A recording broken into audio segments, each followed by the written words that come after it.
কলকাতা বিমানবন্দরে শতবর্ষ উদযাপন। উপস্থিত রয়েছেন অসামরিক বিমান পরিবহন মন্ত্রী রামমোহন নাইডু এবং অসামরিক বিমান পরিবহন প্রতিমন্ত্রী মুরলীধর মহল সহ বিশিষ্টরা। অথচ সেই অনুষ্ঠানে অনুপস্থিত বিমানবন্দরের কর্মীদেরই একাংশ। সূত্রের খবর, শতবর্ষ অনুষ্ঠানে মুখ্যমন্ত্রীকে আমন্ত্রণ না জানানোয় বিক্ষুব্ধ বিমানবন্দরের কর্মীদের একটা অংশ। মমতা বন্দ্যোপাধ্যায়কে আমন্ত্রণ না জানানোয় অনুষ্ঠান বয়কট করেন এয়ারপোর্ট অথরিটিজ এমপ্লয়িজ ইউনিয়নের সদস্যরা। এবছর কলকাতা বিমানবন্দরের 100 বছর পূর্ণ হলো, আর সেই উপলক্ষে কলকাতা বিমানবন্দরে এক বর্ণাঢ্য অনুষ্ঠানের আয়োজন করা হয়েছে। তবে সেই অনুষ্ঠানেই বিমানবন্দরেরই একটা বড় অংশের কর্মীরা অনুপস্থিত, কারণ এয়ারপোর্ট অথরিটি এমপ্লয়িজ ইউনিয়নের তরফ থেকে এই 100 বছর পালন করার অনুষ্ঠান বয়কট করা হয়েছে। তাদের যেটা বক্তব্য যে এত বড় একটি অনুষ্ঠান হচ্ছে, সেই অনুষ্ঠানে মুখ্যমন্ত্রী মমতা বন্দ্যোপাধ্যায়কে আমন্ত্রণ জানানো হয়নি।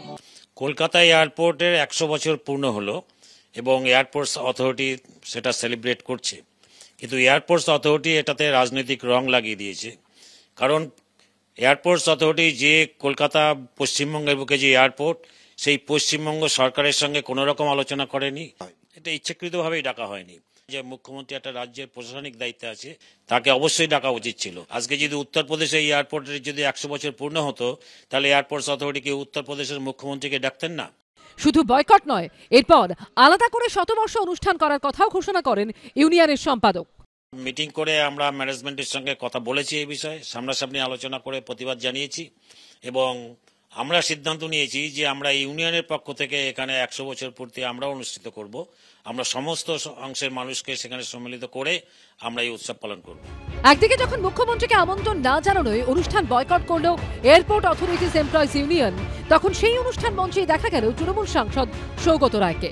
মঞ্চে বক্তব্য রাখার সময় তার মুখে শোনা গেল মুখ্যমন্ত্রীর প্রসঙ্গ। আগেরবার মুখ্যমন্ত্রী ছিলেন, মুখ্যমন্ত্রী থাকলে ভালো হতো, এরপর নিশ্চয়ই কোনো অনুষ্ঠানে মুখ্যমন্ত্রী থাকবেন। কলকাতা বিমানবন্দর কর্তৃপক্ষের সঙ্গে এই বিষয়ে প্রতিক্রিয়ার জন্য যোগাযোগ করা হলেও তারা কোনো মন্তব্য করতে চায়নি। তবে খোদ সৌগত রায়ই অনুষ্ঠান বয়কটের সিদ্ধান্তের কার্যত সমালোচনা করেছেন। এটা তো কেন্দ্রীয় সরকারের একটা অনুষ্ঠান, তবে আমাদের বাঙালিদের অভ্যস্ত কিছু একটা হলেই আমরা খুঁজিয়ে কিছু বার করি, সেরকম ব্যাপার কিনা জানি না আমি।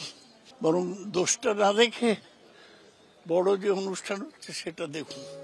অন্যদিকে সম্প্রতি বিধানসভায় কলকাতা থেকে ইউরোপ আমেরিকার বিভিন্ন দেশে সরাসরি বিমান পরিষেবা চালুর প্রস্তাব দেন অর্থমন্ত্রী চন্দ্রিমা ভট্টাচার্য। তার প্রস্তাবকে সমর্থন করেন শুভেন্দু অধিকারী। এই আবহেই প্রস্তাব ভেবে দেখার আশ্বাস দিলেন অসামরিক বিমান পরিবহন মন্ত্রী।